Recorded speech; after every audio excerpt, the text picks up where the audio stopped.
Vision Punjab TV ਦੇਖ ਰਹੇ ਸਾਰੇ ਦਰਸ਼ਕਾਂ ਦਾ ਪ੍ਰੋਗਰਾਮ ਚਰਚਾ ਦਾ ਮੁੱਦਾ ਵੀ ਸਵਾਗਤ ਹੈ ਜੀ। ਲਓ ਜੀ, ਸਾਰੇ ਪਾਸੇ ਟਰੈਕਟਰ ਰੈਲੀ ਦੀ ਚਰਚਾ। ਟਰੈਕਟਰ ਰੈਲੀ ਪੰਜਾਬ ਦੇ ਵਿੱਚ ਕਿਸਾਨਾਂ ਵੱਲੋਂ ਟਰੈਕਟਰ ਰੈਲੀਆਂ ਕੱਢੀਆਂ ਗਈਆਂ। ਉਸ ਤੋਂ ਬਾਅਦ ਕਿਸਾਨ ਅੰਦੋਲਨ ਸੜਕਾਂ ਤੇ ਆਇਆ, ਰੇਲਵੇ ਟਰੈਕ ਤੇ ਆਇਆ, ਸ਼ੰਭੂ ਬਾਰਡਰ ਤੱਕ ਵੀ ਪਹੁੰਚਿਆ। ਪਰ ਇਹ ਸਭ ਦੇ ਦਰਮਿਆਨ ਰਾਜਨੀਤਿਕ ਪਾਰਟੀਆਂ ਵੀ ਆਪੋ ਆਪਣੇ ਢੰਗ ਨਾਲ ਸਾਹਮਣੇ ਆਉਣ ਲੱਗੀਆਂ। ਤਖਤਾਂ ਤੋਂ ਅਕਾਲੀ ਦਲ ਆਪਣੇ ਟਰੱਕ ਲੈ ਕੇ ਨਿਕਲਦਾ ਹੈ, ਆਪਣੇ ਟਰੈਕਟਰ ਲੈ ਕੇ ਨਿਕਲਦਾ ਹੈ, ਤੇ ਉਸ ਤੋਂ ਬਾਅਦ ਰਾਹੁਲ ਗਾਂਧੀ ਪੰਜਾਬ 'ਚ ਟਰੈਕਟਰ ਦੇ ਚੜ੍ਹਨ ਆਉਂਦੇ ਨੇ। ਵੱਖਰੀ ਗੱਲ ਹੈ ਕਿ ਸੀਟਾਂ ਉਹਦੇ ਪ੍ਰਕਾਰ ਵਾਲੀਆਂ ਲਾਈਆਂ ਹੁੰਦੀਆਂ। ਸੋ ਇਹ ਸਾਰੀ ਚਰਚਾਵਾਂ ਦੇ ਵਿਚਕਾਰ ਨਵਜੋਤ ਸਿੱਧੂ ਵੀ ਵਾਪਸ ਆਉਂਦੇ ਨੇ, ਕਾਂਗਰਸ ਦੇ ਮੰਚ ਤੇ ਆਉਂਦੇ ਨੇ। ਪਰ ਗੱਲ ਕੀ ਉਹ ਕਾਂਗਰਸੀ ਕਰਦੇ ਨੇ ਜਾਂ ਨਹੀਂ? ਕੀ ਕਾਂਗਰਸੀ ਨੀਤੀ ਤੇ ਖੜਦੇ ਨੇ ਕਿ ਨਹੀਂ? ਕੀ ਕੈਪਟਨ ਦੀ ਬੋਲੀ ਦੇ ਵਿੱਚ ਬੋਲੀ ਮਿਲਾਉਂਦੇ ਨੇ ਕਿ ਨਹੀਂ? ਇਹ ਸਾਰੇ ਮਸਲੇ ਕਿੱਥੇ ਨਵਜੋਤ ਸਿੱਧੂ ਖੜੇ ਨੇ ਤੇ ਕਿੱਥੇ ਅਮਰਿੰਦਰ, ਤੇ ਰਾਹੁਲ ਲਈ ਚੁਣੌਤੀ ਕੀ ਹੈ, ਤੇ ਪੰਜਾਬ ਦੇ ਕਿਸਾਨਾਂ ਦੀ ਸਮੱਸਿਆ ਦਾ ਹੱਲ ਕੀ ਹੈ ਇਹਨਾਂ ਟਰੈਕਟਰ ਰੈਲੀਆਂ ਦੇ ਵਿੱਚ? ਇਹ ਸਾਰੇ ਪਹਿਲੂ ਤੇ ਚਰਚਾ ਕਰਾਂਗੇ। ਚਰਚਾ ਕਰਨ ਲਈ ਮਾਹਰ ਮਹਿਮਾਨ ਸੀਨੀਅਰ ਪੱਤਰਕਾਰ ਸਰਬਜੀਤ ਧਾਲੀਵਾਲ ਭਾਜੀ ਸਾਡੇ ਨਾਲ ਨੇ। ਧਾਲੀਵਾਲ ਭਾਜੀ, ਸਵਾਗਤ ਕਰ ਜੀ।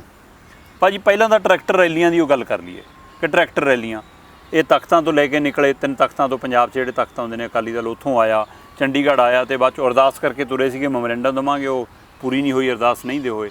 ਫਿਰ ਕਾਂਗਰਸ ਕਹਿੰਦੀ ਜੀ ਰਾਹੁਲ ਗਾਂਧੀ ਆ ਰਹੇ ਨੇ, ਪ੍ਰੋਗਰਾਮ 2-3 ਵਾਰ ਬਦਲਿਆ, ਚਲੋ ਆਖਰ ਆ ਹੀ ਗਏ। ਪਰ ਉਹ ਟਰੈਕਟਰ ਸੀ ਜਾਂ ਅੱਧੀ ਕਾਰ ਸੀ, ਸਮਝ ਨਹੀਂ ਆਈ ਕਿ ਉਸ ਪਰ ਸੀਟਾਂ ਜਿਹੜੀਆਂ ਲਾਈਆਂ ਵੀ ਸੀ ਉਹ ਕਿਹੜੇ ਹਿਸਾਬ ਨਾਲ ਟਰੈਕਟਰ ਸੀ। ਚਲੋ, ਪਰ ਰੈਲੀ ਹੋਈ, 3 ਥਾਂ ਸੰਬੋਧਨ ਹੋਇਆ, ਨਵਜੋਤ ਸਿੱਧੂ ਵੀ ਵਾਪਸ ਆ ਗਏ। ਤੁਸੀਂ ਟਰੈਕਟਰ ਰੈਲੀਆਂ ਨੂੰ ਕਿਵੇਂ ਦੇਖਦੇ ਹੋ? ਪਹਿਲਾਂ ਤਾਂ ਦੇਖੋ ਜੀ, ਇੱਕ ਤਰ੍ਹਾਂ ਨਾਲ ਪੰਜਾਬ 'ਚ ਘਸਮਾਨ ਚੱਲ ਰਿਹਾ ਹੈ ਨਾ। ਮਤਲਬ ਵੀ ਆਪਾਂ 2-3 ਵਾਰਾਂ ਪਹਿਲਾਂ ਵੀ ਗੱਲ ਕਰ ਚੁੱਕੇ ਹਾਂ ਇਹ ਗੱਲ ਕਿ ਰੇਸ ਲੱਗੀ ਹੋਈ ਹੈ ਵੀ ਕੌਣ ਅੱਗੇ ਨਿਕਲਦਾ ਹੈ ਨਾ। ਕਈ ਵਿਚਾਰੇ ਥੋੜੀ ਜਿਹੀ ਕੱਛੂ ਚੱਲ ਰਹੇ ਨੇ। ਕਾਂਗਰਸ ਮਤਲਬ ਸਹੀ ਵਾਲੀ ਹੋ ਗਈ, ਥੋੜੀ ਸਹੀ ਭੱਜ ਰਹੀ ਹੈ ਪੂਰੀ, ਹਾਫ ਨਾ ਜਾਵੇ ਕਿਤੇ ਜਲਦੀ ਹੈ, ਇਸ ਤਰ੍ਹਾਂ ਵੀ ਹੋ ਸਕਦਾ ਹੈ। ਪਰ ਇਹ ਚਲੋ ਇੱਕ ਵਾਤਾਵਰਨ ਪੰਜਾਬ 'ਚ ਪਹਿਲੀ ਵਾਰੀ ਬਣਿਆ ਕਿ ਕਿਸਾਨਾਂ ਨੂੰ ਘੱਟੋ ਘੱਟ ਜਾਗਰੂਕਤਾ ਆਈ ਹੈ ਕਿ ਸਾਡੇ ਹੱਕਾਂ 'ਤੇ ਕੋਈ ਛਾਪਾ ਮਾਰਿਆ ਹੈ ਜਾਂ ਸਾਨੂੰ ਆਉਣ ਵਾਲੇ ਦਿਨਾਂ 'ਚ ਕੋਈ ਪ੍ਰੋਬਲਮ ਆ ਸਕਦੀਆਂ ਨੇ। ਇਸ ਕਰਕੇ ਸਾਨੂੰ ਲੜਾਈ ਹੁਣੀ ਲੜਨੀ ਚਾਹੀਦੀ ਹੈ। ਹਾਲਾਂਕਿ ਵਿਦਵਾਨਾਂ ਦੇ ਵੱਖਰੇ ਵੱਖਰੇ ਵਿਚਾਰ ਨੇ ਇਹਨਾਂ ਮੁੱਦਿਆਂ 'ਤੇ ਕਿ ਕੀ ਦਾ ਅਸਰ ਪਏਗਾ ਨਹੀਂ ਪਏਗਾ। ਬੀਜੇਪੀ ਸਫਾਈ ਦੇਣ ਦੀ ਕੋਸ਼ਿਸ਼ ਕਰੇ ਵੀ ਅਸਰ ਨਹੀਂ ਪਏਗਾ, ਪਰ ਜੋ ਆਪਣੀ ਸਮਝ ਬਣਦੀ ਆ, ਆਪਣੀ ਵੀ ਤੇ ਜੋ ਕਿਸਾਨਾਂ ਦੀ ਸਮਝ ਬਣਦੀ ਹੈ ਜਾਂ ਹੋਰ ਪੰਜਾਬ ਦੇ ਲੋਕਾਂ ਦੀ ਸਮਝ ਬਣਦੀ ਹੈ ਕਿ ਆਉਣ ਵਾਲੇ ਸਮੇਂ ਵਿੱਚ ਜਿਹੜੀ ਸਰਕਾਰ ਹੈ ਉਹ ਐਮਐਸਪੀ ਤੋਂ ਭੱਜ ਸਕਦੀ ਹੈ, ਸਰਕਾਰੀ ਖਰੀਦ ਤੋਂ ਭੱਜ ਸਕਦੀ ਹੈ। ਆਉਣ ਵਾਲੇ ਦਿਨਾਂ 'ਚ ਸਾਰਾ ਜਿਹੜਾ ਕੰਟਰੋਲ ਹੈ ਖਰੀਦੋ ਫਰੋਖਤ ਦਾ ਉਹ ਵਪਾਰੀਆਂ ਦੇ ਹੱਥ ਵਿੱਚ, ਵੱਡੇ ਵਪਾਰੀਆਂ ਕਾਰਪੋਰੇਟ ਹਾਊਸ ਦੇ ਹੱਥ ਵਿੱਚ ਜਾ ਸਕਦਾ ਹੈ। ਉਹਦੇ ਕਰਕੇ ਆਮ ਕਿਸਾਨੀ, ਸਧਾਰਨ ਕਿਸਾਨੀ ਨੂੰ ਵੱਡਾ ਖਤਰਾ ਹੋ ਸਕਦਾ ਹੈ। ਜਿਹੜੀ ਵੱਡੀ ਕਿਸਾਨੀਆਂ ਨੂੰ ਥੋੜ੍ਹਾ ਖਤਰਾ ਹੋ ਸਕਦਾ ਹੈ। ਖਤਰਾ ਤਕਰੀਬਨ ਸਭ ਨੂੰ ਹੋਏਗਾ, ਹੈ ਨਾ। ਪਰ ਇਹ ਤਾਂ ਗੱਲ ਮਤਲਬ ਹੈਗੀ। ਕੱਲ੍ਹ ਜਿਹੜੀ ਤੁਸੀਂ ਕਹਿੰਦੇ ਹੋ ਸੀਟ ਦੀ ਗੱਲ ਕਹਿੰਦੇ ਹੋ, ਮੁੱਖ ਮਹਿਮਾਨ ਦੀ ਸ਼ਾਨ ਨੂੰ ਦੇਖਦੇ ਹੋਏ ਫਿਰ ਉਸ ਤਰ੍ਹਾਂ ਦੀ ਸੀਟ ਲਾਉਣੀ ਬਣਦੀ ਸੀ। ਨਹੀਂ, ਉਹ ਰਾਹੁਲ ਕਰਕੇ ਲਾਈ ਕਿ ਕੈਪਟਨ ਕਰਕੇ ਲਾਉਣੀ ਪਈ? ਮੈਨੂੰ ਕੈਪਟਨ ਕਰਕੇ ਜ਼ਿਆਦਾ ਲਾਉਣੀ ਪਈ। ਮੈਨੂੰ ਲੱਗਦਾ ਕਿ ਰਾਹੁਲ ਦੇ ਬਹਾਨੇ ਕੈਪਟਨ ਸਾਹਿਬ ਦੀ ਲੱਗ ਗਈ ਨਾਲ, ਰਾਹੁਲ ਦਾ ਹੋ ਗਿਆ। ਕੈਪਟਨ ਤੋਂ ਬੈਠੇ ਨਹੀਂ ਜਾਣਾ ਦੇਖਿਆ ਤੁਸੀਂ, ਕੱਲੀ ਸੀਟ ਹੀ ਦੇਖੀ ਹੈ। ਜਿੱਥੇ ਪੈਰ ਲਮਕਦੇ ਸੀ ਉੱਥੇ ਵੀ ਪੱਤੀ ਲਾਈ ਸੀ, ਪਾਇਆਦਾਨ ਜਿਹਾ ਬਣਾਇਆ ਹੋਇਆ ਸੀ ਕਿ ਉੱਥੇ ਪੈਰ ਰੱਖਣ ਵਾਸਤੇ ਬਣਾਇਆ, ਤਾਂ ਕਿ ਹੋ ਸਕਦਾ ਕਿ ਪੈਰਾਂ ਜਦੋਂ ਲਮਕਦੇ ਹੁਣ ਤਾਂ ਕਾਫੀ ਖੂਨ ਉਤਰਿਆ ਹੁੰਦਾ ਹੈ, ਲੱਤਾਂ ਸੁੱਜ ਵੀ ਸਕਦੀਆਂ ਨੇ, ਕਈ ਵਾਰੀ ਸੌਂ ਵੀ ਸਕਦੇ ਨੇ। 20 ਕਿਲੋਮੀਟਰ ਜੇ ਸੁੱਜਣ ਲੱਗੀਆਂ ਲੱਤਾਂ ਨਹੀਂ ਸੌਂ ਜਾਂਦੀਆਂ ਨੇ, ਮਤਲਬ ਅੱਜ ਕਈ ਤਰ੍ਹਾਂ ਦੀਆਂ ਪ੍ਰੋਬਲਮ ਸੌਂ ਵੀ ਸਕਦੀਆਂ ਨੇ। ਤੇ ਇਸ ਕਰਕੇ ਉਹਨਾਂ ਨੇ ਸਾਰਾ ਇੰਤਜ਼ਾਮ ਪ੍ਰੋਪਰ ਮੁੱਖ ਮਹਿਮਾਨ ਦੀ ਸ਼ਾਨ ਨੂੰ ਦੇਖਦੇ ਹੋਏ, ਮੁੱਖ ਮੰਤਰੀ ਸਾਹਿਬ ਦੀ ਸ਼ਾਨ ਨੂੰ ਦੇਖਦੇ ਹੋਏ ਇਸ ਤਰ੍ਹਾਂ ਕੀਤਾ ਹੋਇਆ ਸੀਗਾ। ਚਲੋ, ਟਰੈਕਟਰ ਰੈਲੀ ਦਾ ਮਤਲਬ ਵੀ ਆਪਾਂ ਕਹਿ ਸਕਦੇ ਹਾਂ ਕਿ ਪਿਛਲੇ ਕਈ ਦਿਨਾਂ ਤੋਂ ਚੱਲ ਰਿਹਾ। ਰੇਲ ਰੋਕੋ ਵੀ ਚੱਲ ਰਿਹਾ, ਟਰੈਕਟਰ ਰੈਲੀਆਂ ਵੀ ਚੱਲ ਰਿਹਾ। ਅਕਾਲੀ ਦਲ ਦਾ ਵੀ ਕੰਮ ਕਰ ਚੁੱਕਿਆ ਇਹਦੇ ਬਾਰੇ। ਉਧਰੋਂ ਬੀਜੇਪੀ ਨੇ ਵੀ, ਕੱਲ੍ਹ ਤੁਸੀਂ ਜਾਣਾ ਆਪਾਂ ਉਹਦਾ ਵੀ ਜ਼ਿਕਰ ਕਰ ਲਈਏ। ਬੀਜੇਪੀ ਨੇ ਵੀ ਟਰੈਕਟਰ ਰੈਲੀ ਕੱਢੀ। ਟਰੈਕਟਰ ਰੈਲੀ ਉਹਨੇ ਪਠਾਨਕੋਟ, ਜਿਹੜੇ ਕਹਿੰਦੇ ਸੀ ਪੰਜਾਬ 'ਚ ਬੀਜੇਪੀ ਨਿਕਲ ਨਹੀਂ ਸਕਦੀ, ਉਹਨੂੰ ਟਰੈਕਟਰ ਰੈਲੀ ਕਰ ਨਹੀਂ, ਉਹਨਾਂ ਨੇ ਟਰੈਕਟਰ ਰੈਲੀ ਕੱਢੀ, ਬਕਾਇਦਾ ਪਠਾਨਕੋਟ ਵਿੱਚ ਕੱਢੀ। ਅਸ਼ਵਨੀ ਸ਼ਰਮਾ ਜੀ ਇੱਕ ਟਰੈਕਟਰ ਚਲਾ ਰਹੇ ਸੀ ਖੁਦ, ਜਿਹੜੇ ਬੀਜੇਪੀ ਦੇ ਪੰਜਾਬ ਦੇ ਪ੍ਰਧਾਨ ਨੇ, ਉਹ ਚਲਾ ਰਹੇ ਸੀ। ਹਾਲਾਂਕਿ ਉਹਨਾਂ ਦਾ ਕਿਤੇ ਨਾ ਕਿਤੇ ਮੇਰਾ ਖਿਆਲ ਮਾੜਾ ਮੋਟਾ ਵਿਰੋਧ ਵੀ ਹੋਇਆ, ਕੋਈ ਇਸ ਤਰ੍ਹਾਂ ਕਾਲੀਆਂ ਝੰਡੀਆਂ ਦਿਖਾਈਆਂ ਕਿਤੇ ਨਾ ਕਿਤੇ। ਮੈਨੂੰ ਲੱਗਦਾ ਹੈ ਇਹ ਖਬਰ ਵੀ ਮੈਂ ਕਿਤੇ ਨਾ ਪੜ੍ਹੀ ਹੈ ਕਿ ਕਿਤੇ ਨਾ ਕਿਤੇ ਪ੍ਰੋਟੈਸਟ ਵੀ ਹੋਇਆ, ਹੈ ਨਾ। ਸੋ ਇਹ ਗੱਲ ਤਾਂ ਚਲੋ ਹੈਗੀ, ਪਰ ਗੱਲ ਹੁਣ ਹੈਗੀ ਆਪਾਂ ਜਿਹੜੀ ਪਿਛਲੀ ਗੱਲ, ਜਿਹੜੀ ਅੰਦਰਲੀ ਗੱਲ ਹੈ। ਮੈਂ ਇਹੀ ਜਾਣਨਾ ਚਾਹਣਾ ਧਾਲੀਵਾਲ ਸਾਹਿਬ ਕਿ ਇਹ ਤਾਂ ਦਿਖ ਰਿਹਾ ਜੋ ਮੀਡੀਆ 'ਚ ਆ ਗਿਆ, ਲੋਕਾਂ 'ਚ ਆ ਗਿਆ, ਸਟੇਜਾਂ ਤੋਂ ਬੋਲ ਲੇ, ਉਹ ਸਾਰਾ ਤਾਂ ਠੀਕ ਹੈ। ਜਿਹੜੀ ਚੀਜ਼ ਨਹੀਂ ਦਿਖੀ ਉਹ ਕੀ ਹੈ, ਆਪਾਂ ਉਹ ਲੋਕਾਂ ਤੱਕ ਪਹੁੰਚਾਉਣ ਦੀ ਕੋਸ਼ਿਸ਼ ਹੈ ਕਿ ਨਵਜੋਤ ਸਿੱਧੂ ਕਿਵੇਂ ਘਰੋਂ ਬਾਹਰ ਆਏ। ਨਵਜੋਤ ਸਿੱਧੂ ਖੜੇ ਕਾਂਗਰਸ ਦੀ ਸਟੇਜ 'ਤੇ ਸੀ ਕਿ ਉਹ ਕਾਂਗਰਸ ਦੀ ਬੋਲੀ ਬੋਲ ਰਹੇ ਸੀ ਜਾਂ ਉਹ ਆਪਣੀ ਵੱਖਰੀ ਰਾਏ ਰੱਖ ਰਹੇ ਸੀ? ਇਹਦੀ ਫੇਰੀ ਦੇ ਕੀ ਮਾਇਨੇ ਨੇ? ਰਾਹੁਲ ਗਾਂਧੀ, ਇਹੀ ਗੱਲ ਆਪਾਂ ਬਿਲਕੁਲ ਮੈਂ ਜਾਣਨਾ ਚਾਹੁੰਦਾ। ਇੱਕ ਤਾਂ ਨਵਜੋਤ ਸਿੱਧੂ ਨੂੰ ਮਨਾਉਣ ਲਈ 3-4 ਦਿਨ ਪਾਰਟੀ ਦੇ ਲੱਗੇ। ਇਹ ਆਪਾਂ ਨੂੰ ਪਤਾ ਵੀ ਹਰੀਸ਼ ਰਾਵਤ ਨੇ ਪਹਿਲਾਂ ਉਹਨਾਂ ਨੇ ਖਾਣਾ ਖਾਧਾ ਰਾਤ ਦਾ, ਪਹਿਲਾਂ ਫੋਨ ਕੀਤੇ 1-2, ਫਿਰ ਰਾਤ ਦਾ ਖਾਣਾ ਖਾਧਾ, ਫਿਰ ਜਿਸ ਦਿਨ ਉਹਦੇ ਰੈਲੀ ਤੋਂ ਚੱਲੇ ਅੰਮ੍ਰਿਤਸਰੋਂ ਉਹਦੇ ਬ੍ਰੇਕਫਾਸਟ ਵੀ ਮੇਰਾ ਖਿਆਲ ਹੈ ਘਰੇ ਕਿ ਕੀਤਾ। ਨਵਜੋਤ ਸਿੰਘ ਸਿੱਧੂ ਦੇ ਘਰੇ ਕੀਤਾ ਤੇ ਨਾਲ ਉਹਦੇ ਕੋਈ ਹੋਰ ਵੀ ਮੇਰਾ ਦੂਸਰੇ ਕੁਝ MLA ਸਾਹਿਬਾਨ ਜਾਂ ਕੁਝ MP ਸਾਹਿਬਾਨ ਵੀ ਮੇਰੇ ਖਿਆਲ ਉੱਥੇ ਹਾਜ਼ਰ ਜੀ, ਸੀਗੇ। ਜੀ। ਇੱਕ ਤਾਂ ਨਵਜੋਤ ਸਿੱਧੂ ਨੂੰ ਉੱਥੋਂ ਘਰੋਂ ਹੌਲੀ ਹੌਲੀ ਮਨਾ ਕੇ ਕੱਢਣਾ, ਹਾਂ। ਉਹਨੂੰ ਕਹਿਣਾ ਕਿ ਅਸੀਂ ਇਹਨੂੰ ਬਹੁਤ ਅਹਿਮ ਰੋਲ ਹੋਏਗਾ ਇਹਦਾ, ਉਦੋਂ ਬਾਅਦ ਭੂਮਿਕਾ ਬਣਨੀ ਕਿ ਇਹਦਾ ਆਉਣ ਵਾਲੇ ਦਿਨਾਂ 'ਚ ਬੜਾ ਅਹਿਮ ਰੋਲ ਹੋਏਗਾ, ਕਾਂਗਰਸ ਪਾਰਟੀ ਵਾਸਤੇ ਅਹਿਮ ਹੈ, ਪੰਜਾਬ 'ਚ ਵੀ ਇਹਦੀ ਭੂਮਿਕਾ ਰਹੇਗੀ, ਨੈਸ਼ਨਲ ਪੱਧਰ ਤੇ ਵੀ ਰਹੇਗੀ। ਇਹ ਗੱਲ ਜਿਹੜੀ ਹੈਗੀ ਨਵਜੋਤ ਸਿੰਘ ਸਿੱਧੂ ਸਟੇਜ ਤੇ ਆਏ, ਉਹਨਾਂ ਦਾ ਉਹੀ ਪੁਰਾਣਾ ਬੰਬਾਸਟਿਕ ਸਟਾਈਲ ਸੀ, ਬਿਲਕੁਲ। ਉਹੀ ਉਹਨਾਂ ਨੇ ਇਸ ਤਰ੍ਹਾਂ ਜਿਵੇਂ ਬੱਲਾ ਘੁਮਾਉਂਦੇ ਹੁੰਦੇ ਸੀ ਹਾਂ। ਉਸ ਤਰ੍ਹਾਂ ਉਹਨਾਂ ਨੇ ਬੱਲਾ ਵਾਂਗੂ ਆਪਣੇ ਹੱਥ ਘੁਮਾਏ, ਲੋਕਾਂ 'ਚ ਆਪਣੀ ਹਾਜ਼ਰੀ ਲਵਾਈ। ਮੈਨੂੰ ਪਤਾ ਲੱਗਿਆ ਜੀ ਸਟੇਜ ਤੋਂ ਥੱਲੇ ਪਹਿਲਾਂ ਉਹ ਅਮਰਿੰਦਰ ਸਿੰਘ ਨੂੰ ਮਿਲੇ ਸੀਗੇ, ਹੱਥ ਮੁੱਥ ਮਿਲਾਇਆ ਉਹਨਾਂ ਨੇ ਆਪਸ ਵਿੱਚ। ਇਹ ਪਤਾ ਲੱਗਿਆ ਹਰੀਸ਼ ਰਾਵਤ ਨੇ ਕਿਸੇ TV ਚੈਨਲ ਨੂੰ ਗੱਲ ਕਰਦੇ ਹੋਏ ਕਿਹਾ ਕਿ ਉਹਨਾਂ ਦੀ ਦੂਰੀ ਨਹੀਂ ਕਿ ਅਸੀਂ ਅੱਜ ਉਹਨਾਂ ਨੇ ਬੜਾ ਹੱਥ ਮਿਲਾਇਆ, ਗਰਮਜੋਸ਼ੀ ਨਾਲ ਮਿਲੇ ਨੇ, ਉਹ ਇਹ ਗੱਲ ਉਹਨੇ ਕਹੀ। ਪਰ ਜੋ ਸਟੇਜ ਤੇ ਹੋਇਆ ਉਹ ਤੋਂ ਨਹੀਂ ਲੱਗਦਾ ਵੀ ਗਰਮਜੋਸ਼ੀ ਸੀਗੀ, ਉਹ ਤੋਂ ਗਰਮਜੋਸ਼ੀ ਲੱਗ ਨਹੀਂ ਰਹੀ, ਉਹ ਤੋਂ ਲੱਗ ਰਿਹਾ ਹੈ ਕਿ ਦੂਰੀ ਹੈਗੀ ਹੈ, ਦੂਰੀ ਹੈਗੀ। ਨਵਜੋਤ ਸਿੰਘ ਸਿੱਧੂ ਨੇ ਕਾਂਗਰਸ ਦੀ ਕੋਈ ਗੱਲ ਨਹੀਂ ਕੀਤੀ ਜੀ, ਥੋੜੀ ਜਿਹੀ ਗੱਲ ਕੀਤੀ ਕਿ ਅਸੀਂ MSP ਕਾਂਗਰਸ ਨੇ ਦਿੱਤੀ ਸੀ, ਹੋਰ ਇਸ ਤਰ੍ਹਾਂ ਦੀ ਕੀਤੀ, ਪਰ ਜਿਹੜੀ ਉਹਦੀ ਪੋਲੀਟੀਕਲ ਲਾਈਨ ਸੀਗੀ, ਜਿਹੜਾ ਉਹਦਾ ਆਪਰੇਟਿਵ ਪਾਰਟ ਸੀ ਉਹਦੀ ਸਾਰੀ ਗੱਲ ਦਾ, ਉਹ ਬਿਲਕੁਲ ਕਾਂਗਰਸ ਨਾਲੋਂ ਵੱਖਰਾ ਸੀ। ਉਹ ਆਪਣਾ ਇੱਕ ਪੋਲੀਟੀਕਲ ਏਜੰਡਾ ਲੈ ਕੇ ਆਇਆ ਸੀ ਉੱਥੇ, ਉਹਨੇ ਆਪਣਾ ਉੱਥੇ ਪੋਲੀਟੀਕਲ ਏਜੰਡਾ ਨਸ਼ਰ ਕਰਤਾ। ਹੁਣ ਪਹਿਲਾਂ ਆਪਾਂ ਉਹਦੇ ਆਪਾਂ ਪੁਆਇੰਟ ਵਾਈਜ਼ ਆਪਾਂ ਡਿਸਕਸ ਕਰ ਲਈਏ। ਇੱਕ ਤਾਂ ਉਹਨੇ ਕਿਹਾ ਕਿ ਫੈਡਰਲ ਜਿਹੜਾ ਸਟਰਕਚਰ ਹੈਗਾ ਜੀ, ਇਹ ਫੈਡਰਲ ਸਟਰਕਚਰ ਨੂੰ ਅਸੀਂ ਮਜ਼ਬੂਤ ਕਰਨਾ ਹੈਗਾ। ਮੋਦੀ ਗਵਰਨਮੈਂਟ ਨੇ ਫੈਡਰਲ ਸਟਰਕਚਰ ਤੇ ਕਹਿੰਦੇ ਆਪਣਾ ਹਮਲਾ ਬੋਲਿਆ, ਉਹਨੇ ਰਾਜਾਂ ਦੇ ਅਧਿਕਾਰਾਂ ਤੇ ਡਾਕਾ ਮਾਰਿਆ, ਇਹ ਤੇ ਸਾਨੂੰ ਲੜਾਈ ਲੜਨੀ ਚਾਹੀਦੀ ਹੈ। ਠੀਕ ਹੈ ਜੀ। ਦੂਜੀ ਉਹਨੇ ਕੀ ਕਿਹਾ ਕਿ ਜਿਹੜੇ ਸੰਵਿਧਾਨ ਦੀਆਂ ਕੁਛ ਧਾਰਾਵਾਂ ਨੇ ਜਿਨ੍ਹਾਂ ਕਰਕੇ ਰਾਜਾਂ ਨੂੰ ਘੱਟ ਅਧਿਕਾਰ ਨੇ ਜਾਂ ਰਾਜਾਂ ਤੇ ਕੇਂਦਰ ਸਰਕਾਰ ਡੋਮੀਨੇਟ ਕਰ ਜਾਂਦੀ ਹੈ, ਭਾਰੀ ਪੈ ਜਾਂਦੀ ਹੈ, ਉਹਨਾਂ ਧਾਰਾਵਾਂ ਨੂੰ ਸਾਨੂੰ ਚੈਲੰਜ ਕਰਨਾ ਚਾਹੀਦਾ ਹੈ। ਕਿਉਂਕਿ ਜਿਹੜਾ ਸਾਡਾ ਆਪਣਾ ਸੰਵਿਧਾਨ ਹੈ ਉਹਦਾ ਜਿਹੜਾ ਮੂਲ ਸਿਧਾਂਤ ਹੈ ਜਿਹੜਾ ਉਹਦੇ 'ਚ ਲਿਖਿਆ ਗਿਆ ਹੈ ਕਿ ਤੁਹਾਡਾ ਫੈਡਰਲ ਸਟਰਕਚਰ ਹੋਏਗਾ, ਤੁਹਾਡਾ ਯੂਨਿਟਰੀ ਸਟਰਕਚਰ ਨਹੀਂ ਹੋਏਗਾ। ਇੱਕ ਸੰਵਿਧਾਨ ਦੀ ਇੱਕ ਇਹ ਸਾਡੀ ਵਿਸ਼ੇਸ਼ਤਾ ਹੈਗੀ। ਇਹ ਗੱਲ ਉਹਨੇ ਕਹੀ। ਉਹਨੇ ਇੱਕ ਧਾਰਾ 32, 33 ਤੇ 34 ਨੂੰ ਚੈਲੰਜ ਕਰਨ ਵਾਸਤੇ ਕਿਹਾ। ਇਹਦਾ ਮਤਲਬ ਵੀ ਉਹ ਕਹਿ ਗਿਆ ਕਿ ਜੇ ਮੈਂ ਕੋਈ ਕੱਲ੍ਹ ਨੂੰ ਬਣਦਾ ਕੁਛ ਤਾਂ ਮੈਂ ਕੇਂਦਰ ਦੇ ਖਿਲਾਫ ਇਹਨਾਂ ਮੁੱਦਿਆਂ ਤੇ ਲੜਾਂਗਾ ਤੇ ਲੜਾਈ ਲੜਨ ਮੇਰੇ ਪਾਸ ਕੋਈ ਸ਼ਕਤੀ ਹੋਵੇ, ਮੇਰੇ ਕੋਲ ਸ਼ਕਤੀ ਹੋਏਗੀ। ਤੀਜੀ ਗੱਲ ਉਹਨੇ ਕਿਹਾ ਕਿ ਪੰਜਾਬ ਨੂੰ ਆਪਣੀ ਧਾਕ ਜਮਾਉਣੀ ਚਾਹੀਦੀ ਹੈ। ਇਹ ਗੱਲ ਵੀ ਉਹਨੇ ਕਹੀ। ਪੰਜਾਬ ਨੂੰ ਆਪਣਾ ਜਿਹੜਾ ਕੰਮ ਹੈ ਆਪ ਹੀ ਕਰਨਾ ਚਾਹੀਦਾ, ਆਪ ਤੇ ਆਤਮ ਨਿਰਭਰ ਹੋਣਾ ਚਾਹੀਦਾ। ਉਹਨੇ ਇੱਕ ਗੁਰਬਾਣੀ ਦੀ ਤੁਕ ਵੀ ਕਹੀ ਕਿ ਆਪਣਾ ਜਿਹੜਾ ਕਾਜ ਆਪਣੇ ਹੱਥੀਂ ਆਪ ਹੀ ਸੰਵਾਰਨਾ ਚਾਹੀਦਾ ਹੈ। ਇਹ ਉਹਨਾਂ ਨੇ ਗੱਲ ਵੀ ਕਹੀ ਉੱਥੇ, ਇਹ ਵੀ ਵੱਡੀ ਗੱਲ ਹੈਗੀ।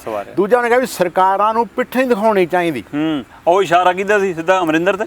ਬਿਲਕੁਲ ਉਹਨੇ ਪੰਜਾਬ ਸਰਕਾਰ ਨੂੰ ਕਿਹਾ ਕਿ ਸਾਨੂੰ MSP ਆਪ ਦੀ ਅਨਾਉਂਸ ਕਰਨੀ ਚਾਹੀਦੀ ਹੈ, ਸਾਨੂੰ ਕੇਂਦਰ ਨੂੰ ਚੈਲੰਜ ਕਰਨਾ ਚਾਹੀਦਾ ਹੈ, ਸਾਨੂੰ ਆਪ ਦੀ MSP ਨੇ ਕੇਂਦਰ ਅਨਾਉਂਸ ਕਰਨੀ ਚਾਹੀਦੀ ਹੈ। ਇਹ ਇੱਕ ਬਹੁਤ ਵੱਡੀ ਚੁਣੌਤੀ ਉਹਨੇ ਕਾਂਗਰਸ ਪਾਰਟੀ ਮੂਹਰੇ ਰੱਖਤੀ ਹੈ।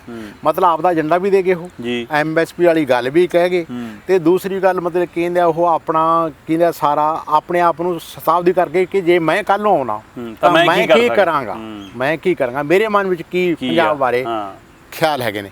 ਉਹ ਜੋ MSP ਦੀ ਗੱਲ ਕਰ ਰਹੇ ਸੀ ਉਹਨਾਂ ਨਾਲ ਜਦੋਂ ਇਹ ਕਹਿ ਰਹੇ ਸੀਗੇ, ਉਹਨਾਂ ਨੇ ਫਿਰ ਦਾਲਾਂ ਦਾ ਜ਼ਿਕਰ ਕੀਤਾ। ਆਟਾ ਦਾਲ ਸਕੀਮ ਦੇ ਅਧੀਨ ਅਸੀਂ ਕਿੰਨੀਆਂ ਦਾਲਾਂ ਖਰੀਦਦੇ ਹਾਂ। ਹੋਰ ਇਸ ਤਰ੍ਹਾਂ ਜਿਵੇਂ ਆਪਣਾ ਹਿਮਾਚਲ ਪ੍ਰਦੇਸ਼ ਹੈ ਉਹ ਸੇਬਾਂ ਦੀ MSP ਦੇ ਰਿਹਾ, ਸੇਬਾਂ ਦਾ ਦੇ ਰਿਹਾ।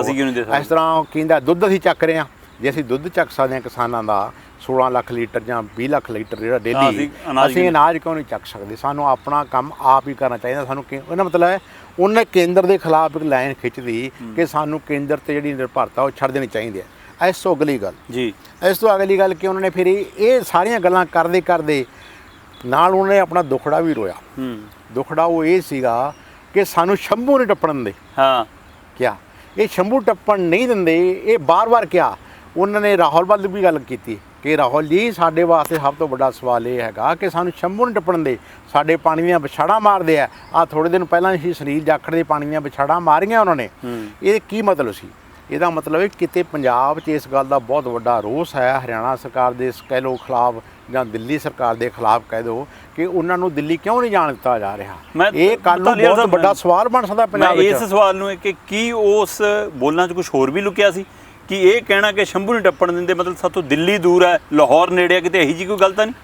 ਨਹੀਂ, ਤੁਸੀਂ ਇਹਦਾ ਅਰਥ ਕੁਝ ਵੀ ਕੱਢ ਲਓ, ਕਿਉਂਕਿ ਬਾਗਾ ਬਾਰਡਰ ਦੀ ਲਗਾਤਾਰ ਗੱਲ ਚੱਲਦੀ ਹੈ ਕਿ ਬਾਰਡਰ ਤੇ ਸਾਡਾ ਆਦਾਨ ਪ੍ਰਦਾਨ ਖੁੱਲਾ ਸੀਗਾ, ਵਪਾਰ ਖੁੱਲਾ ਸੀ, ਵਪਾਰ ਖੁੱਲਾ ਸੀਗਾ, ਉੱਥੋਂ ਰਾਹੀਂ ਬਹੁਤ ਸਾਰੀਆਂ ਚੀਜ਼ਾਂ ਜਾਂਦੀਆਂ ਸੀਗੀਆਂ, ਸਬਜ਼ੀਆਂ ਵਗੈਰਾ, ਟਮਾਟਰ ਵਗੈਰਾ, ਆਲੂ ਵਗੈਰਾ, ਹੋ ਰਹੀਆਂ ਚੀਜ਼ਾਂ ਬਹੁਤ ਸਾਰੀਆਂ ਜਾਂਦੀਆਂ ਸੀਗੀਆਂ।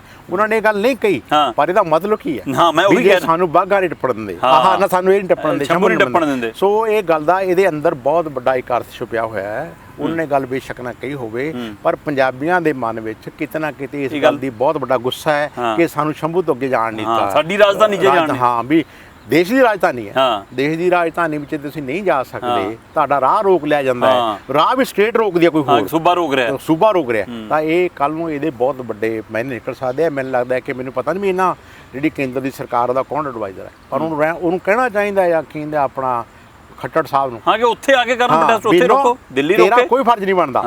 ਹਾਂ, ਤੇਰੀ ਸਟੇਟ 'ਚ ਤੇਰੇ ਕਿਸੇ ਸ਼ਹਿਰ ਜਾ ਕੇ ਗੜਬੜ ਕਰਦੇ ਆ, ਕੋਈ ਰੈਲੀ ਕਰਦੇ ਆ, ਉੱਥੇ ਰੋਕ।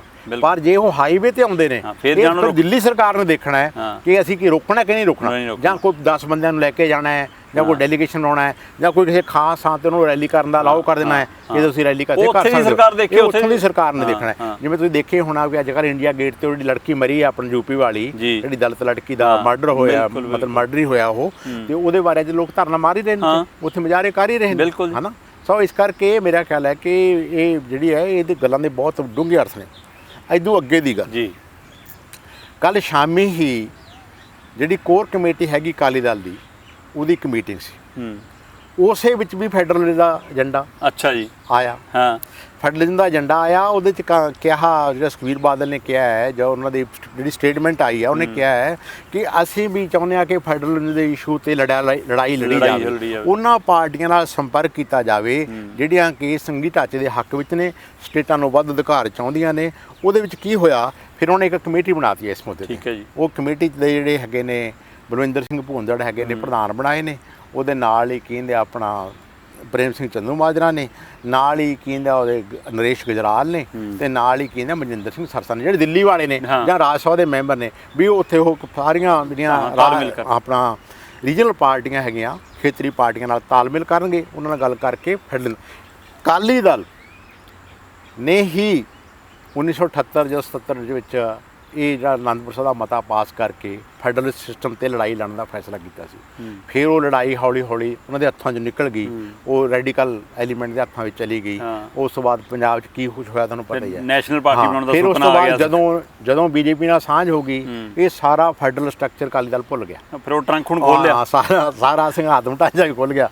ਜਿੱਦਾਂ ਦੇ ਅੱਡ ਹੋਏ ਨੇ, ਉਸ ਤੋਂ ਬਾਅਦ ਹੁਣ ਉਹ ਕਹਿੰਦਾ ਦੁਬਾਰਾ ਉਹਨਾਂ ਦੀ ਜਿਹੜੀ ਪਹਿਲੀ ਇਹ ਪੁਰਾਣੇ ਮਤੇ, ਉਹ ਪੁਰਾਣਾ ਮਤਲਬ ਨਾ। ਉਹਨੇ ਦੇਖੋ ਜੋ ਹੋਰ ਵੀ ਕੰਟਰਡਿਕਸ਼ਨ ਦਾ, ਕਿਸੇ ਵੇਲੇ ਅਕਾਲੀ ਦਲ ਕਾਂਗਰਸ ਸਰਕਾਰ ਦੇ ਖਿਲਾਫ, ਕੇਂਦਰ ਕਾਂਗਰਸ ਸਰਕਾਰ ਦੇ ਖਿਲਾਫ ਲੜਦਾ ਸੀਗਾ ਸੰਘੀ ਢਾਂਚੇ ਵਿੱਚ, ਵੀ ਸਾਨੂੰ ਵੱਧ ਅਧਿਕਾਰ ਦਿਓ।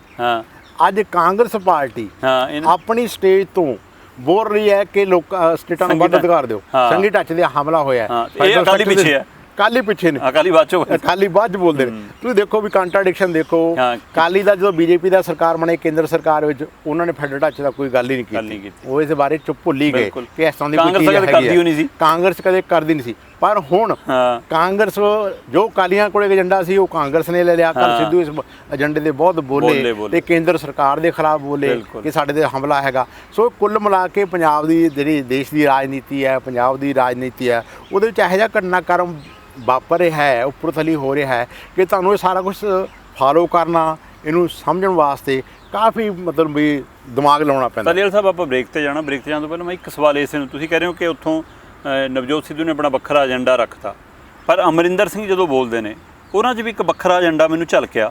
ਬੇਸ਼ੱਕ ਉਹ ਬੋਲਣ ਲੱਗੇ ਥੱਕੇ ਜੇ ਮਹਿਸੂਸ ਹੋਏ, ਢਿੱਲੇ ਜੇ ਹੋ ਕੇ ਬੋਲੇ, ਪਰ ਉਹਨੇ ਇੱਕ ਗੱਲ ਕਹੀ ਕਿ ਰਾਹੁਲ ਜੀ, ਅਸੀਂ ਅਕਾਲੀਆਂ ਨੂੰ ਇੱਥੇ ਨਜਿੱਠ ਲਾਂਗੇ, ਤੁਸੀਂ ਉੱਥੇ ਬੀਜੇਪੀ ਨਾਲ ਨਜਿੱਠੋ। ਕੀ ਉਹਦਾ ਸੰਕੇਤ ਇਹ ਨਹੀਂ ਜਾਂਦਾ ਕਿ ਰਾਹੁਲ ਗਾਂਧੀ ਉਲਟਾ ਇੱਥੇ ਆਉਣ ਦੀ ਬਜਾਏ ਇੱਥੇ ਦੀ ਲੀਡਰਸ਼ਿਪ ਨੂੰ ਉੱਥੇ ਲੈ ਕੇ ਜਾਂਦੇ, ਧਰਨੇ ਪ੍ਰਦਰਸ਼ਨ ਇੱਥੇ ਕਰਨ ਦੀ ਬਜਾਏ ਉੱਥੇ ਜਾ ਕੇ ਬੀਜੇਪੀ ਨੂੰ ਘੇਰਦੇ? ਕੀ ਇਹਦੇ ਵਿੱਚੋਂ ਕੈਪਟਨ ਦੇ ਬੋਲਾਂ 'ਚ ਵੀ ਕੁਝ ਅਜਿਹਾ ਸੰਕੇਤ ਲੱਗਦਾ ਤੁਹਾਨੂੰ? ਹਾਂ, ਬਿਲਕੁਲ ਲੱਗਦਾ ਹੈਗਾ, ਬਿਲਕੁਲ ਲੱਗਦਾ ਹੈ। ਸਹੀ ਗੱਲ ਹੈਗੀ ਇਹ। ਜਿਹੜੀ ਅਮਰਿੰਦਰ ਸਿੰਘ ਦੀ ਸਪੀਚ ਸੀ, ਉਹਦੇ ਵਿੱਚ ਅਕਾਲੀਆਂ ਵਾਸਤੇ ਉਹਨਾਂ ਨੇ 2-3 ਮਿੰਟ ਰੱਖੇ ਸੀਗੇ। ਇੱਕ ਤਾਂ ਉਹਨੇ ਹਰਸਿਮਰਤ ਤੇ ਅਟੈਕ ਕੀਤਾ ਬਿਲਕੁਲ। ਕਿ ਹਰਦੀਪ ਪੁਰੀ ਜੀ ਕਹਿ ਰਹੇ ਨੇ, ਹਾਂ। ਮੈਂ ਨਹੀਂ ਕਹਿ ਰਿਹਾ, ਮੈਂ ਨਹੀਂ ਕਿਹਾ, ਕਹਿੰਦੇ ਮੈਂ ਨਹੀਂ ਕਹਿ ਰਿਹਾ, ਹਰਦੀਪ ਪੁਰੀ ਜੀ ਕਹਿ ਰਹੇ ਨੇ ਇਹਨੇ ਵਿਰੋਧ ਵੀ ਨਹੀਂ ਕੀਤਾ। ਉੱਥੇ ਵਿਰੋਧ ਨਹੀਂ ਕੀਤਾ, ਕੈਬਨਿਟ 'ਚ ਇਹਨਾਂ ਨੇ ਹੱਕ 'ਚ ਭੁਗਤੇ ਨੇ ਸਾਰਾ ਕੁਝ। ਇਹ ਗੱਲ ਤਾਂ ਇਹ ਕਹੀ।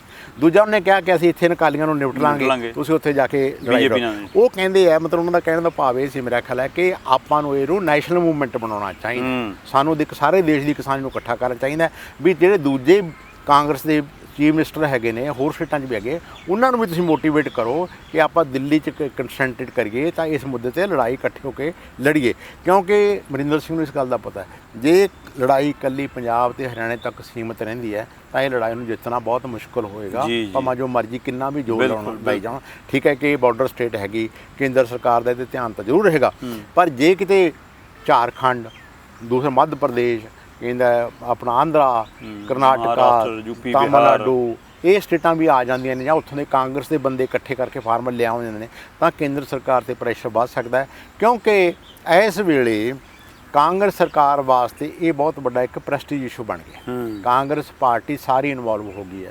ਜਦੋਂ ਉਹਨਾਂ ਦਾ ਸਮਝ ਲਓ ਮੁੱਖ ਹੀ ਬੰਦਾ ਰਾਹੁਲ ਗਾਂਧੀ ਇਨਵੋਲਵ ਹੋ ਗਿਆ, ਜਦੋਂ ਕੱਲ੍ਹ ਉਹ ਕਹੀ ਗਿਆ ਕਿ ਮੈਂ ਇਸ ਮੁੱਦੇ ਦੇ ਪਿੱਛੇ ਨਹੀਂ ਹਟਾਂਗਾ, ਅਸੀਂ ਕਿਸਾਨਾਂ ਦੀ ਸਾਡੀ ਸਰਕਾਰ ਆ ਗਈ, ਕਹਿੰਦਾ ਜੇ ਲੜਾਈ ਲੜਾਂਗੇ, ਜੇ ਸਾਡੀ ਸਰਕਾਰ ਆ ਗਈ ਵਾਪਸ ਲਵਾਂਗੇ, ਮੈਂ ਪਿੱਛੇ ਨਹੀਂ ਹਟਾਂਗਾ। ਇਹਦਾ ਮਤਲਬ ਹੈ ਕਿ ਬੜਾ ਸਪਸ਼ਟ ਹੈ ਕਿ ਕਾਂਗਰਸ ਨੇ ਆਰ ਪਾਰ ਦੀ ਲੜਾਈ ਇਸ ਮੁੱਦੇ ਤੇ ਲੜਨ ਦਾ ਫੈਸਲਾ ਕਰ ਲਿਆ। ਜਿਹੜੀ ਕਾਂਗਰਸ ਨੂੰ ਮੋਦੀ ਸਰਕਾਰ ਕਹਿੰਦੇ ਕਿ ਦੇਸ਼ ਦੇ ਨਕਸ਼ੇ ਤੋਂ ਸਾਫ਼ ਕਰ ਦੇਣਾ, ਸ਼ਾਇਦ ਉਸ ਕਾਂਗਰਸ ਨੂੰ ਲੱਗਦਾ ਕਿ ਅਸੀਂ ਡੁੱਬਦੇ ਡੁੱਬਦੇ ਨੂੰ ਤਿਨਕੇ ਦਾ ਸਹਾਰਾ, ਸ਼ਾਇਦ ਉਹਨੂੰ ਲੱਗਦਾ ਕਿ ਕਿਸਾਨ ਮੁੱਦੇ ਹੀ ਸਾਰੇ ਅਸੀਂ ਪਾਰ ਉਤਰ ਜਾਈਏ। ਕੀ ਇਹ ਕਿਸਾਨ ਮੁੱਦੇ ਕਾਂਗਰਸ ਨੂੰ ਵੀ ਦੁਬਾਰਾ ਜਿਉਂਦਾ ਕਰ ਸਕਦੇ ਨੇ? ਇਸੇ ਤਰ੍ਹਾਂ ਪੰਜਾਬ ਦੀ ਜੇਕਰ ਮੈਂ ਗੱਲ ਕਰਾਂ ਤਾਂ ਪੰਜਾਬ ਦੇ ਵਿੱਚ ਅਕਾਲੀ ਦਲ ਨੂੰ ਲੱਗਦਾ ਕਿ ਸ਼ਾਇਦ ਇਹਨਾਂ ਕਿਸਾਨ ਮੁੱਦਿਆਂ 'ਤੇ ਅਸੀਂ ਵਾਪਸੀ ਕਰ ਸਕਦੇ ਹਾਂ। ਸੋ ਜਿਹੜੇ ਖੇਤਰੀ ਪਾਰਟੀਆਂ ਦੇ ਹਵਾਲਿਆਂ ਦੀ ਯਾਦ ਆਈ, ਜਿਹੜੇ ਖੇਤਰੀ ਲੋਕਾਂ ਦੇ ਮੁੱਦਿਆਂ ਦੀ ਯਾਦ ਆਈ ਹੈ, ਸੂਬਿਆਂ ਨੂੰ ਵੱਧ ਅਧਿਕਾਰ ਦੀ ਯਾਦ ਆਈ ਹੈ, ਇਸ ਦੀ ਰਾਜਨੀਤੀ ਆਉਣ ਵਾਲੇ ਦਿਨਾਂ 'ਚ ਕਿੱਧਰ ਨੂੰ ਜਾਏਗੀ? ਤੇ ਨਵਜੋਤ ਸਿੱਧੂ ਕੱਲ੍ਹ 3 ਸਟੇਜਾਂ ਦੀ ਬਜਾਏ ਇੱਕ ਸਟੇਜ ਤੋਂ ਬੋਲ ਕੇ ਲਾਂਭੇ ਹੋ ਜਾਂਦੇ ਨੇ, ਉਹ 2 ਵਾਰ ਫਿਰ ਰੁੱਸਦੇ ਨੇ ਕਿ ਨਵਜੋਤ ਸਿੱਧੂ ਨੂੰ ਵਾਰ-ਵਾਰ ਕਾਂਗਰਸ ਮਨਾਉਂਦੀ ਰਹੇਗੀ ਜਾਂ ਫਿਰ ਕੱਲ੍ਹ ਕੈਪਟਨ ਨੇ ਜਿਵੇਂ ਸਖਤ ਸਟੈਂਡ ਲਿਆ ਕਿ ਨਾਂ ਤੱਕ ਨਹੀਂ ਲਿਆ, ਇਸ ਦੇ ਕੀ ਮਾਇਨੇ ਨੇ? ਇਹ ਵੀ ਜਾਣਨ ਦੀ ਕੋਸ਼ਿਸ਼ ਕਰਾਂਗੇ, ਪਰ ਸਮਾਂ ਛੋਟੀ ਜਿਹੀ ਬ੍ਰੇਕ ਲਈ ਰੁਕਾਂਗੇ, ਹੁਣੇ ਪਰਤਦੇ ਹਾਂ। ਤੁਸੀਂ ਵੇਖਦੇ ਰਹੋ ਵਿਜ਼ਨ ਪੰਜਾਬ TV।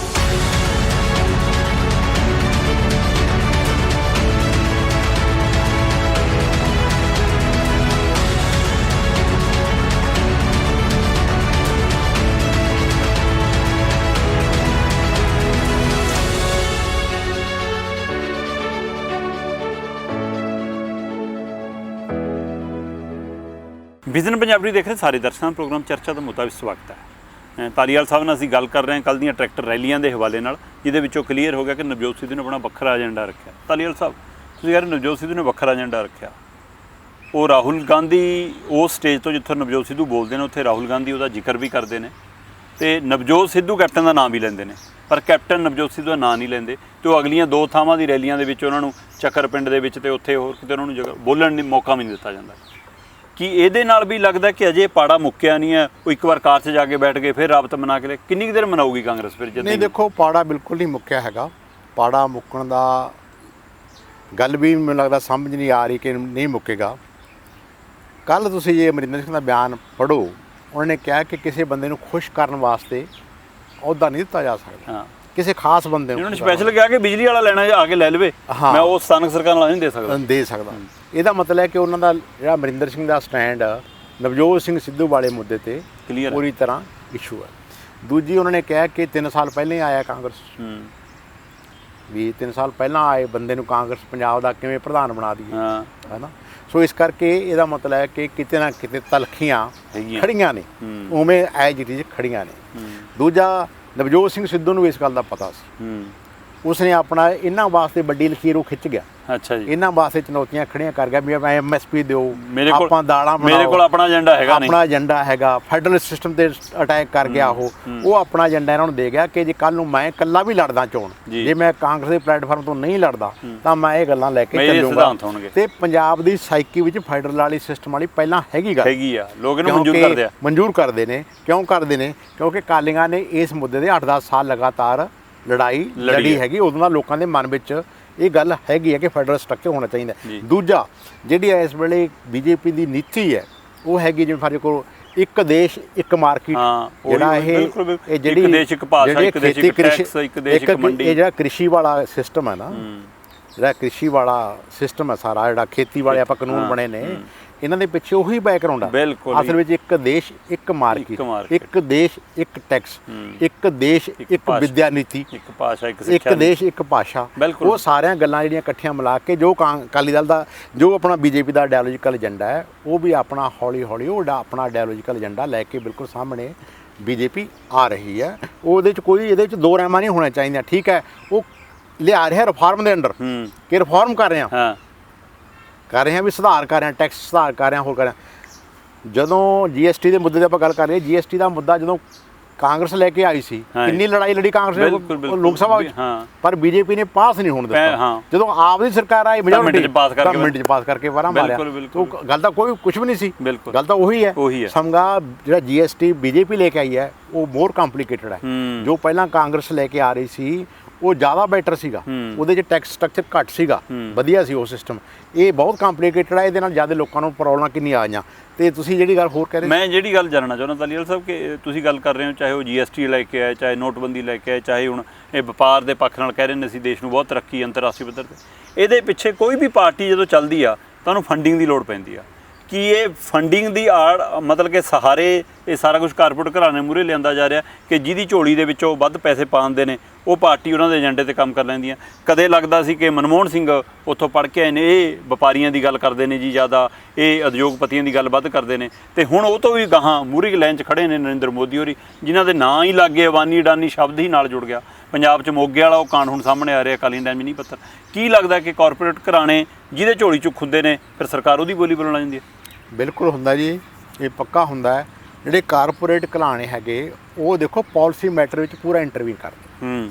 ਜਦੋਂ ਪਾਲਿਸੀ ਬਣਦੀ ਹੈ ਤਾਂ ਉਹ ਪੂਰਾ ਉਹਦਾ ਨਿਗਾਹ ਰੱਖਦੇ ਨੇ, ਉਹਨਾਂ ਦੇ ਬੰਦੇ ਹੁੰਦੇ ਨੇ ਉੱਥੇ, ਉਹਨਾਂ ਦੇ ਲੈਜਨ ਅਫਸਰ ਹੁੰਦੇ ਨੇ, ਉਹ ਸਾਰੀਆਂ ਫਾਈਲਾਂ 'ਤੇ ਨਿਗਾਹ ਰੱਖਦੇ ਨੇ ਕੀ ਹੋ ਰਿਹਾ ਹੈ, ਸਰਕਾਰ ਕੀ ਕਰ ਰਹੀ ਹੈ, ਕੀ ਬਣਾਉਣ ਜਾ ਰਹੀ ਹੈ। ਕਿ ਬਹੁਤ ਸਾਰੇ ਅਫਸਰਾਂ ਤੋਂ ਉਹ ਇਨਫੋਰਮੇਸ਼ਨ ਆਪਣੀ ਗੈਦਰ ਕਰ ਲੈਂਦੇ ਨੇ, ਉਹਨੇ ਆਪਣਾ ਰੱਖਿਆ ਹੁੰਦਾ ਸਿਸਟਮ। ਬਾਅਦ 'ਚ ਉਹਨਾਂ ਅਫਸਰਾਂ ਨੂੰ ਉਹ ਆਪਣੇ ਕੰਪਨੀਆਂ 'ਚ ਵਧੀਆ ਜੌਬ ਦੇ ਦਿੰਦੇ ਨੇ ਜਾਂ ਉਹਨਾਂ ਦੇ ਮੁੰਡਿਆਂ ਨੂੰ ਵਧੀਆ ਥਾਂ ਐਡਜਸਟ ਕਰਦੇ ਨੇ। ਇਹ ਇੱਕ ਸਿਸਟਮ ਪੈਟਰਨ ਬਣਿਆ ਹੋਇਆ ਹੈ ਕਿ ਜਿਹੜੇ ਵੱਡੇ ਅਫਸਰ ਹੈਗੇ ਨੇ, ਆਈਐਸ ਅਫਸਰ ਨੇ ਖਾਸ ਕਰਕੇ, ਜਿਹੜੇ ਐਡਮਿਨਿਸਟ੍ਰੇਟਿਵ ਪੋਸਟਾਂ 'ਤੇ ਹੁੰਦੇ ਨੇ ਵੱਡੀਆਂ 'ਤੇ, ਉਹ ਆਪਣੇ ਮੁੰਡੇ ਇਹਨਾਂ ਕੰਪਨੀਆਂ 'ਚ ਵੱਡੇ ਵੱਡੇ ਥਾਵਾਂ 'ਤੇ ਸਿੱਧੇ ਐਡਜਸਟ ਕਰਾ ਆਉਂਦੇ ਨੇ ਵੱਡੀਆਂ ਪੋਸਟਾਂ 'ਤੇ। ਇਹ ਹੁੰਦਾ ਅਕਸਰ, ਅਤੇ ਇਹ ਪਾਲਿਸੀ ਲੈਵਲ 'ਤੇ ਕਰਦੇ ਹੈਗੇ ਨੇ। ਹੁਣ ਕਾਂਗਰਸ ਦਾ ਜਿਹੜਾ ਫੰਡਿੰਗ ਦਾ ਜਿਹੜਾ ਸਿਸਟਮ ਹੈ ਉਹ ਡਰਾਈ ਹੋਇਆ ਪਿਆ, ਜਮਾ ਮਤਲਬ ਸੋਕਾ ਹੀ ਪਿਆ ਜਿਹੜਾ ਪੰਜਾਬੀ 'ਚ ਆਪਾਂ ਕਹੀਏ ਇਹਨੂੰ, ਸੋਕਾ ਪਿਆ।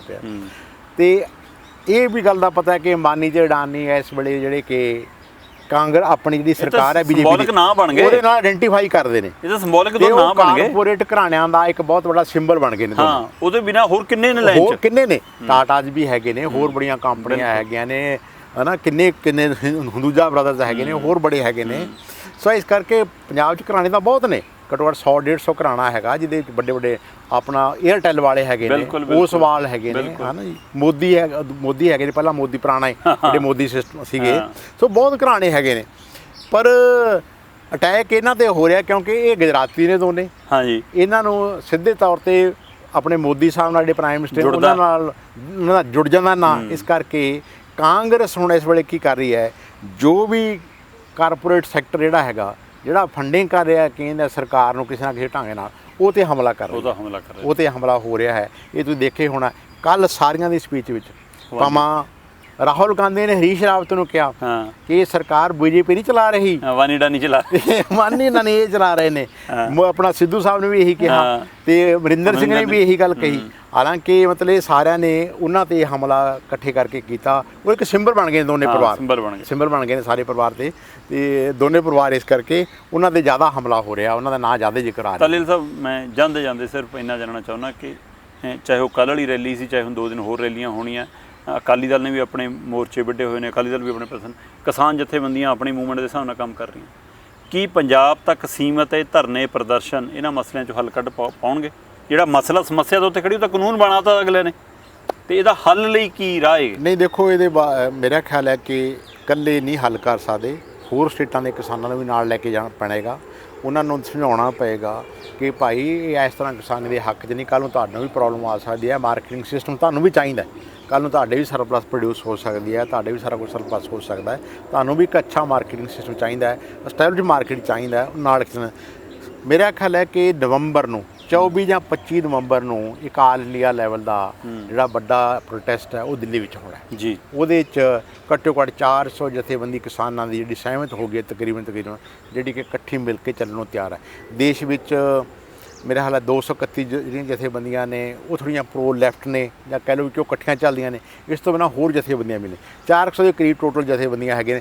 60 ਤਾਂ ਆਪਣੇ ਹੋ ਗਈਆਂ, ਹਾਂ 30 ਤਾਂ ਆਪਣੇ ਨੇ, 31 ਤਾਂ ਆਪਣੇ ਨੇ, 30 ਹਰਿਆਣੇ 'ਚ ਨੇ, 61 ਤਾਂ ਆਪਣੇ ਦੋਨਾਂ ਹੀ ਹੋ ਗਈਆਂ ਸਟੇਟਾਂ ਦੀਆਂ ਹੋ ਗਈਆਂ। ਬਾਕੀ ਤੁਸੀਂ ਕਰਨਾਟਕਾ ਲਾ ਲਓ, ਤਾਮਿਲਨਾਡੂ ਲਾ ਲਓ, ਹੋਰਾਂ ਦੇ। ਤੇ ਉਹਨਾਂ ਦੀ ਇੱਕ ਮੀਟਿੰਗਾਂ ਹੋ ਰਹੀਆਂ ਨੇ ਇਸ ਵੇਲੇ, ਉਹਨਾਂ ਦੀ ਆਪਸ ਵਿੱਚ ਡਿਸਕਸ਼ਨ ਚੱਲ ਰਹੀ ਹੈ। ਮੇਰੇ ਖਿਆਲ 25-24 ਨਵੰਬਰ ਦੇ ਨੇੜੇ ਤੇੜੇ ਉਹਨਾਂ ਨੇ ਇੱਕ ਵੱਡਾ ਮੁਜ਼ਾਹਰਾ ਦਿੱਲੀ ਵਿੱਚ ਕਰਨਾ ਹੈਗਾ। ਤੇ ਪਰ ਉਹਨਾਂ ਚਿਰ ਤਾਂ ਜਿਹੜੀ ਲੜਾਈ ਹੈਗੀ ਮੇਰਾ ਖਿਆਲ ਹੈ ਕਿ ਇਸ ਤਰ੍ਹਾਂ ਚੱਲੂਗੀ, ਗਰਾਊਂਡ ਪੱਧਰ 'ਤੇ ਚੱਲੇਗੀ।